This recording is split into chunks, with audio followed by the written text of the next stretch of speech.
আজকের মতো এত কোনো পরিস্থিতি ছিল না। আমরা খুবই শান্তিপূর্ণভাবে আন্দোলন করতেছিলাম। ঠিক আছে, প্রশাসনের কোনো হ্যাসিমা নেই, কারণ বন্ধু হচ্ছে আমাদের এই 18 কোটি মানুষের সম্পদ। আমরা হচ্ছে তার হচ্ছে জিম্মেদার। আমরা এখানে কাজ করি, রিজিক আমাদের এখানে, আমরা এটা আমানত হিসেবে রাখছি। জাস্ট একটা কর্মনীতি ছিলাম, কিন্তু প্রশাসন কি করছে, তার মানে যে ক্ষমতা প্রয়োগ, ক্ষমতা যে অপব্যবহার, সেটা আমাদের কর্মচারীদের সাথে করছে।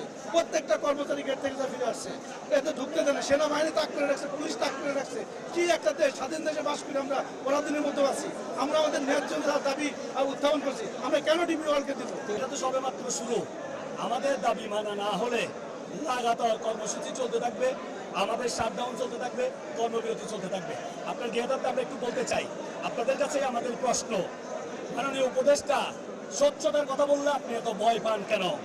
যখনই চুক্তির ব্যাপারে আমরা জানতে চাই তখনই আপনি ভয় পান কেন?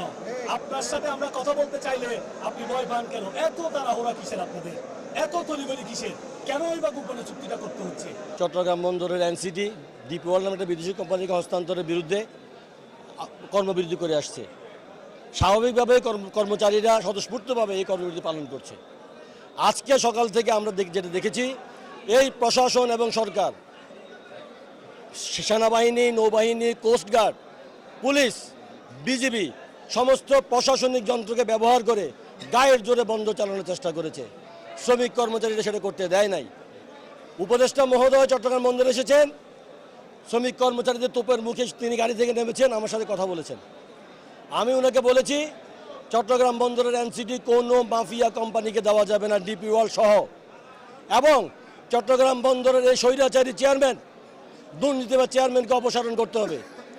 3 নাম্বার, চট্টগ্রাম বন্দরের সকল শ্রমিক কর্মচারীর, যে সমস্ত শ্রমিক কর্মচারীর বিরুদ্ধে বিভিন্ন ধরনের অন্যায় প্রশাসনিক ব্যবস্থা গ্রহণ করা হয়েছে আন্দোলন থাকার কারণে, সকল ব্যবস্থা প্রত্যাহার করে ভবিষ্যতে তাদের বিরুদ্ধে কোনো ব্যবস্থা গ্রহণ করা হবে না বলে অঙ্গীকার করতে হবে।